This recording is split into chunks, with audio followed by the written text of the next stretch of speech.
Did you know that all Did you know that gold and silver are one of the oldest forms of currency in the world? These two metals have been traded around the world for thousands of years. Printed money doesn't even come close to the value of gold and silver. In many ways, people still consider it as the de facto standard for currency. In the past, gold has always been known as a symbol of the rich and the elite. Silver is also precious but in more functional ways.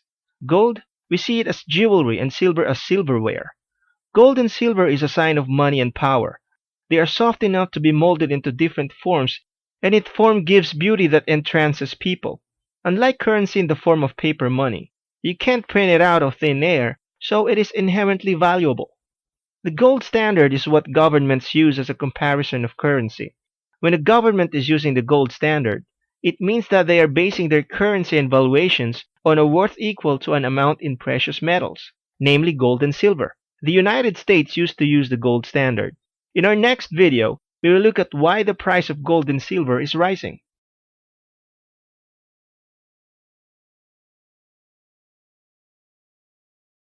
In 1971, President Nixon severed the US dollar's ties with the gold system. The US Treasury was running out of gold as more and more people were exchanging their US dollars back to gold. People were starting to lose confidence in the US dollar and more people were emptying the gold reserve. In act of desperation, President Nixon severed the gold standard, thus enabling the US to continually print money. They were effectively creating their own debt and generating as much debt as they wanted in the form of currency. Over the years, the US dollar started dropping and the price of goods started to go up. Now why is that?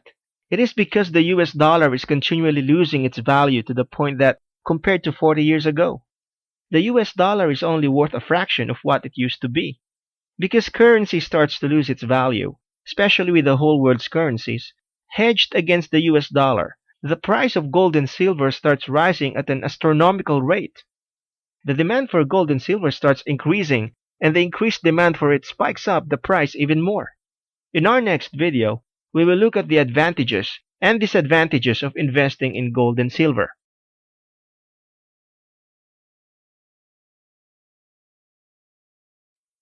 Advantages. Preserve your wealth.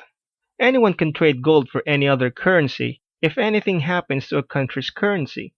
Jewels are made of gold or silver can also be easily traded. You can find other buyers for your form of currency because gold and silver is a universal currency. Disadvantages. You can't easily liquidate your metals. You will need to find buyers. The spread can be high. In other words, you will pay a lot of commission to gold and silver sellers. It is a defensive strategy. Even if you gain money through gold, your currency devalues. You do not earn interest from the bank. Next, we will look at 5 questions to ask yourself before making any investment.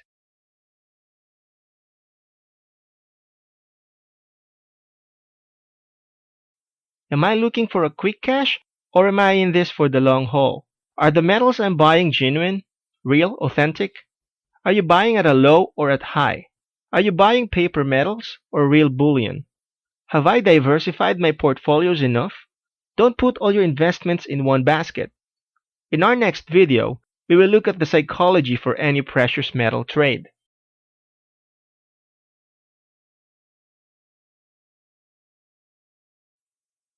A trader's mindset is very important. Psychology is infinitely more important than how much you have to invest. A trader with little money but strong psychology is infinitely better than a trader with a weak mind and lots of money. Why is that? Because a person with a proper mindset can double, triple, or quadruple their money, while a person with a poor psychology can lose it all overnight. The key is to be detached with your money. It is better to trade with money that you can spare rather than money you depend on, life or death money. Can you hold a trade? What happens when the price takes a plunge? Do you understand that gold and silver trading is like buying a house? No matter what, the price of a house will always go up, but it is a matter of how long can you hold.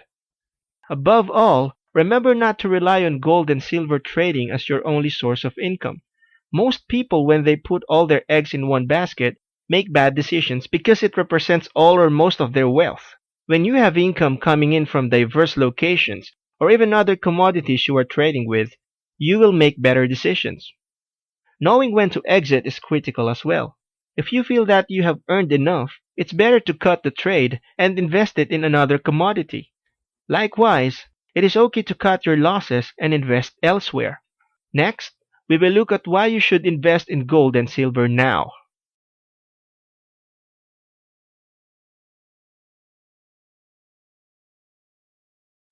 Start diversifying your assets. Do not trust in your local currency, which fluctuates with events. Protect your wealth. Gold and silver are always in demand and are limited in supply, so you can always find buyers. Always scout around for desperate buyers who are trying to liquidate their gold and silver for currency. They are your best people to target when you are buying gold. You can even offer low ball offers and see who will take the bait. Like attracts like. So the more wealth you store away, the more you are likely to attract. Besides, keeping it as precious metals is a form of saving. You are not tempted to spend your money. And remember that a penny saved is a penny earned. There you have it. Be sure to invest wisely.